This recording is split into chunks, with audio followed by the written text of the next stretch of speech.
pleasure to introduce one of our World Stuttering Network board members. This is Kayla. She is an amazing person with an incredible story. And we're blessed that you're able to share that with us this morning. So please take it away, Kayla.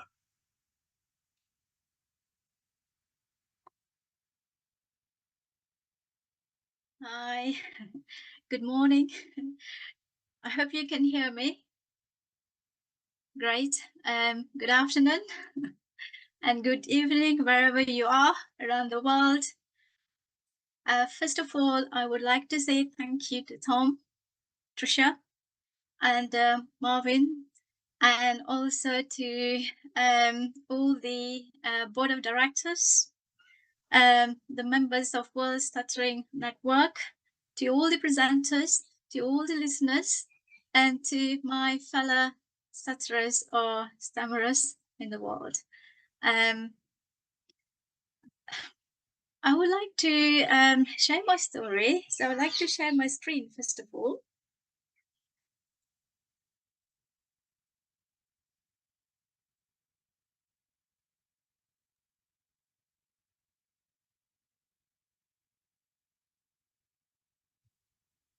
Perfect.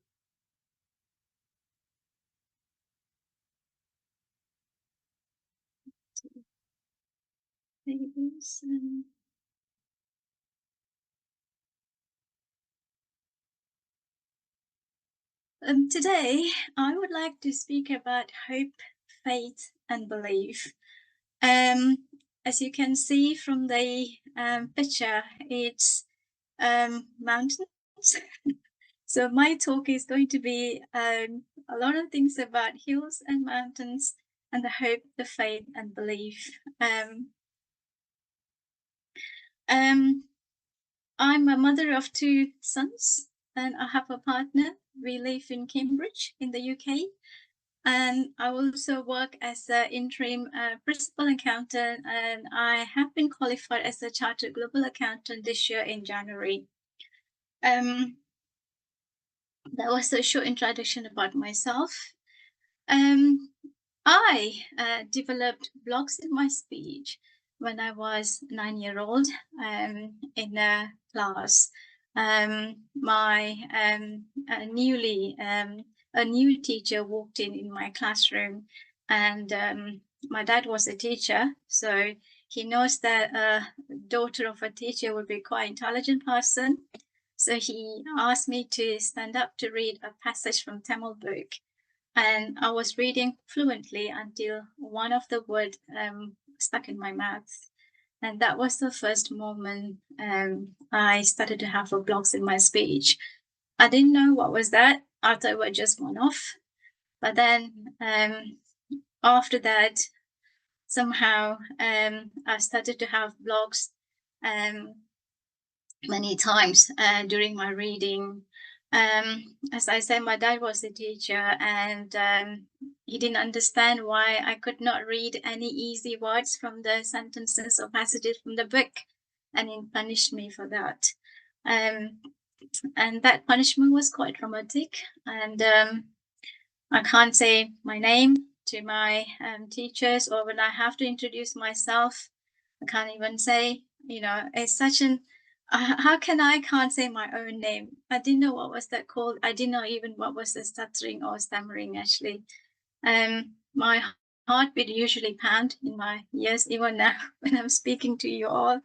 I can't pick up a phone to say hello. And then I started to withdraw having a conversation to my friends or, to my teachers and so on. However, I was good in my studies, and I made sure I get the outstanding results in my education. So I went to high school, I went to university, and I got a degree in economics, majoring in business administration. So what was my coping mechanism? One day, my dad, you will hear I will repeat my dad's name quite often. One day, he was my geography teacher, and he told me the first woman to climb Mount Everest is Janko Tabe. And you can see the photo, a picture of her standing on the top of Mount Everest. And that story was very fascinating. And I thought to myself that I am going to climb Mount Everest one day. That was my hope. That keep going, until now for myself, actually. So it was difficult every day to go to school to find the motivation. And I used to tell this as a mantra in my heart: no fear, even if the sky fell on my head. Sky is so far away. How can it fall on my head? It's impossible. I should not have the fear to speak to anybody. That was my motivation. And I started to practice reading aloud at home before for the next day's school lessons.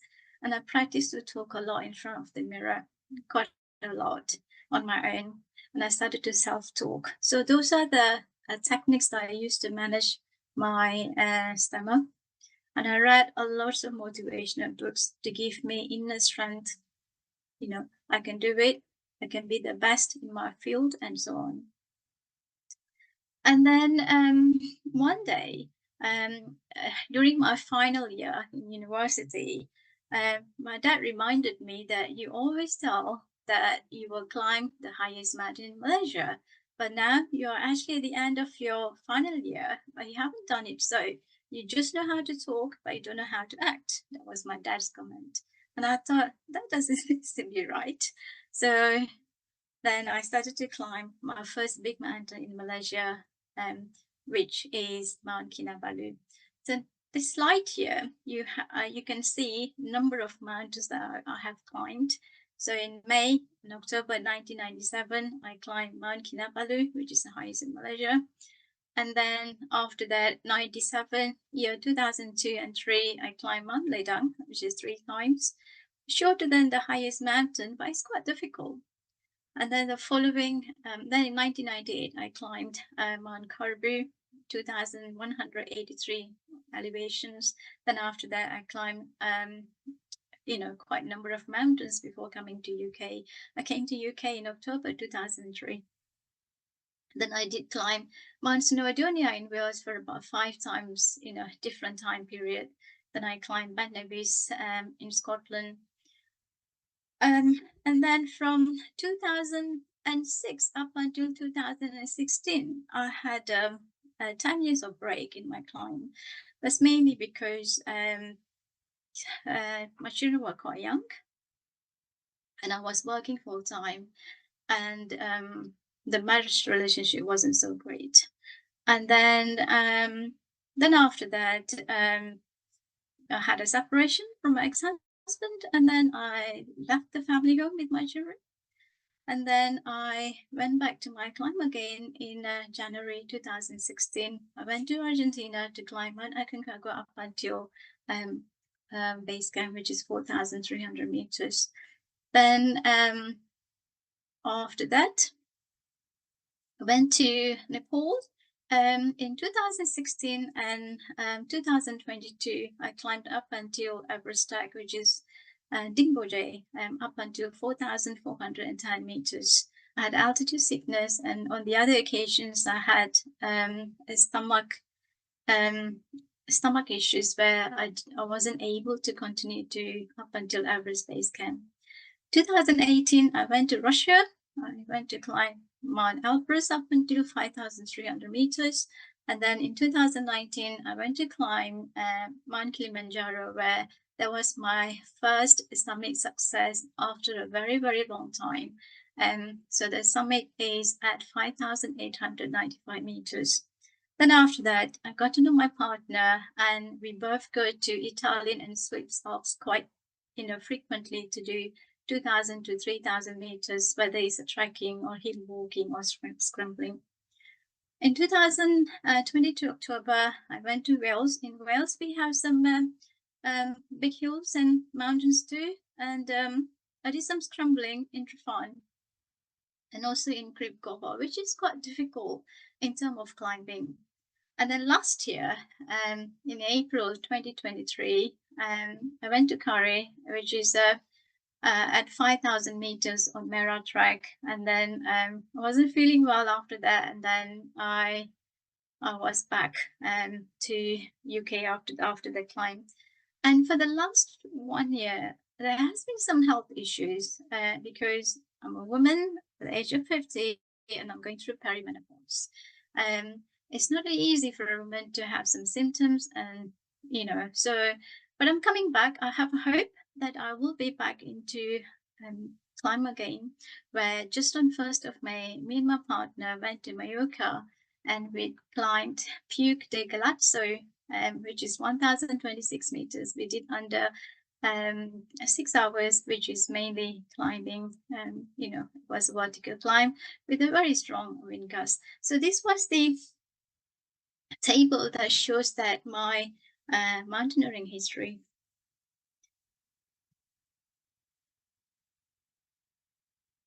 Back in 2015, I was about to go to Himalaya.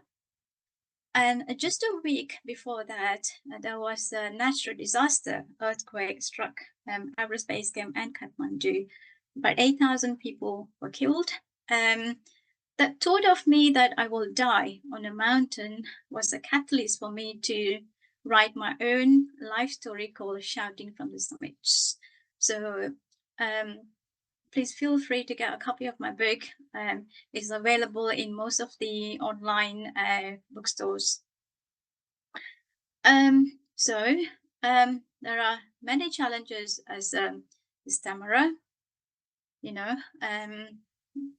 As I mentioned earlier, how it's just difficult sometimes, but it takes millions of courage to speak to somebody.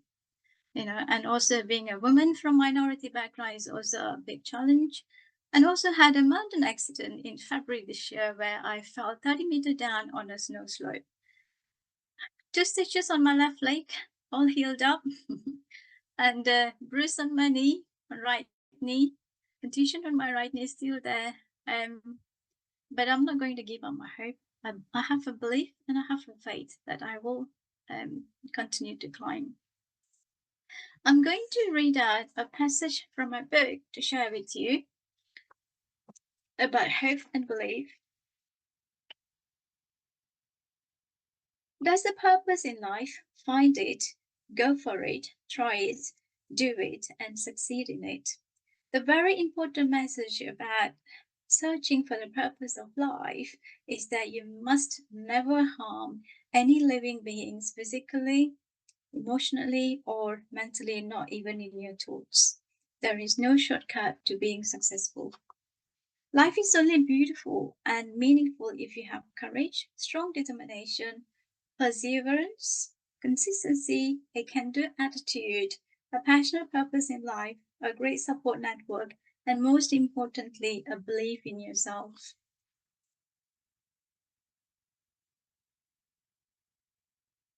I'm going to turn all of you to quote the Connecting the Dots, who is Steve Jobs. He's the founder of the Apple. This is what he said. It was impossible to connect the dots looking forward when I was in the college. It was very, very clear looking backwards 10 years later. Again, you can't connect the dots looking forward. You can only connect them looking backwards. So you have to trust that those dots will somehow connect in your future. You have to trust in something, your gut, destiny, life, whatever. Because believing that the dots will connect down the road, it will give you the confidence to follow your heart, even if it leads you off the well-worn path, and that will make all the difference.